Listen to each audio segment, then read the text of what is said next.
Black Adam, जिसका नाम तो आप लोगों ने सुना ही होगा और जिसकी पावर्स के बारे में आप लोग जानते ही होंगे।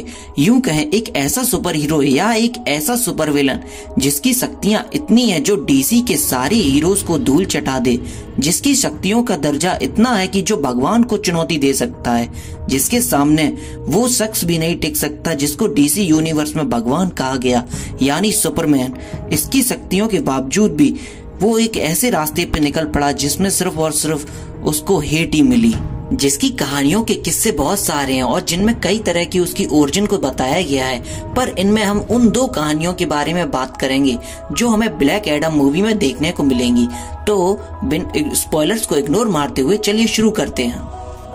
कहानी जादूगरों के नगर कांदाक से शुरू होती है, जहां खुशहाली तो थी पर धीरे धीरे आबादी बढ़ती गई, जिस वजह से वहां के लोग आपस में ही लड़ने मरने लगे। ये सब देखकर वहां के जादूगर कंदाक को छोड़कर चले गए। जादूगरों के जाने के बाद वहां एक मौजूद आइबेग नाम के आदमी ने उस शहर पर अपना कब्जा जमा लिया और सभी लोगों को, वहां के जितने भी लोग थे, उन सबको अपना गुलाम बना लिया और उनसे माइनिंग करवाने लगा और अपनी स्लेवरी का काम कराने लगा। इन्हीं सभी गुलामों के बीच एक बच्चा जिसका नाम अमन था, उसको जबरन खुदाई करवाई गई और माइनिंग में लगवाया गया, जिसपे कई बार तो कोड़े बरसाए गए। ये सब देखते हुए उसके जीने की इच्छा खत्म होने लगी। एक बार एक बूढ़ा आदमी अमन को ढूंढते हुए उस माइनिंग में आता है, जो कि अमन को देखकर काफी खुश होता है, जो कि अमन का मामा था एडम। वो खुश था क्योंकि उसके परिवार का एक सदस्य जिंदा था। तभी आइबेक का आदमी उसके पास आता है और अपने भाले से अमन को मारने जा ही रहा होता है। तभी भाले के सामने एडम आ जाता है। उसके पेट में भाला घुस चुका था और वो अमन को बताता है और उसको कहता है कि भाग जाओ यहाँ से, कि तुम्हारे माता पिता तो जिंदा नहीं है और तुम तो जिंदा बच जाओ। लेकिन अमन कहता है कि मैं आपके बिना नहीं जाऊंगा।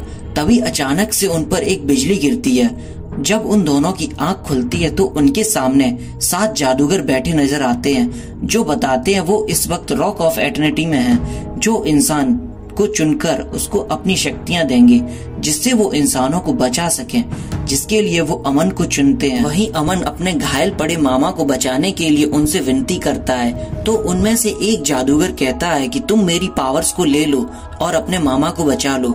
इसलिए वो दोनों को अपनी छड़ी पकड़ाता है और जिससे वो अपना नाम उनसे कहने को कहता है और दोनों उसका नाम पुकारते हैं, शज़ैम।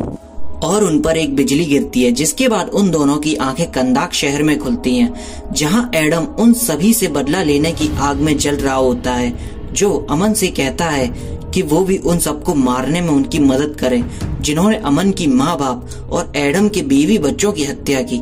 पर अमन नहीं चाहता था कि कंदाक की गलियों में फिर से खून बहे। इसलिए अमन एडम को समझाने की कोशिश करता है और कहता है कंदाक को बदले की नहीं बदलाव की जरूरत है। ये सब सुनकर एडम समझ जाता है कि वो अमन के रहते वो अपना बदला नहीं ले पाएगा, इसलिए वो अमन को मारने की सोचने लगता है।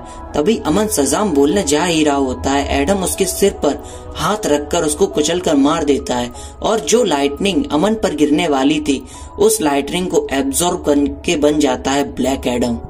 बात करें ब्लैक एडम की दूसरी कहानी की, तो इस कहानी में ब्लैक एडम डॉक्टर फेथ और इजिप्शियन गॉड से मिलता है। इस कहानी की शुरुआत में शज़ैम नाम का जादूगर अपने उत्तराधिकारी को ढूंढने के लिए कंदाक शहर पहुंच जाता है, जहां पर वो वहां के युवराज डेथ एडम से मिलता है, जो काफी स्वभाव में अच्छा होता है, जो मिस्र के राजा पोरा रमसेस II का बेटा था, जो एडम से मिलकर काफी सेटिस्फाई होते हैं, जिस वजह से वो उसको अपना उत्तराधिकारी बनाते हुए 6 गॉड्स की पावर देते हैं, जिनमें उसके पावर्स में मिस्र के भगवान शामिल होते हैं, जैसे शू स्टेमिना को देखती है, हीरू उसकी सुपर स्पीड को, अमोन उसकी स्ट्रेंथ को बढ़ाती है, जेहूटी उसकी विजडम और नॉलेज को देखती है, अटोन लाइटनिंग को देखती है, मेहन उसकी करेज बनती है।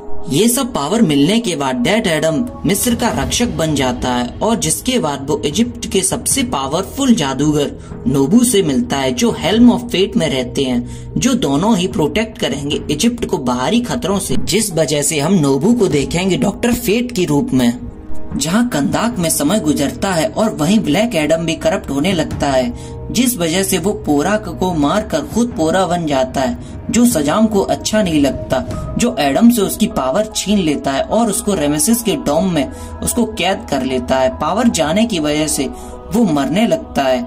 सालों बाद सिवाना फाउंडेशन में काम करने वाले थियो एडम जब रेमेसिस की डोम की खोज में निकलते हैं और उनको स्कैरम नजर आता है, जिसको छूने पर उसको जाना पहचाना सा फील होता है, जिसके वर्ड बोलने पर वो ब्लैक एडम में बदल जाता है और वो वर्ड था सजाम। ये थी दोनों कहानियां जो हमें ब्लैक एडम मूवी में देखने को मिलेंगी। अगर आपको जानना है कि दोनों कहानियां कैसे पॉसिबल होंगी मूवी में, तो कमेंट करके जरूर बताएं। अगर आप इस चैनल पे नए हैं तो चैनल को सब्सक्राइब करें और वीडियो को लाइक करें, शेयर करें और उनको शेयर करें जिन्होंने को नहीं पता कि ब्लैक एडम क्या भला है, तो उनको प्लीज ये वीडियो शेयर करें और चैनल को सब्सक्राइब करें। Thank you.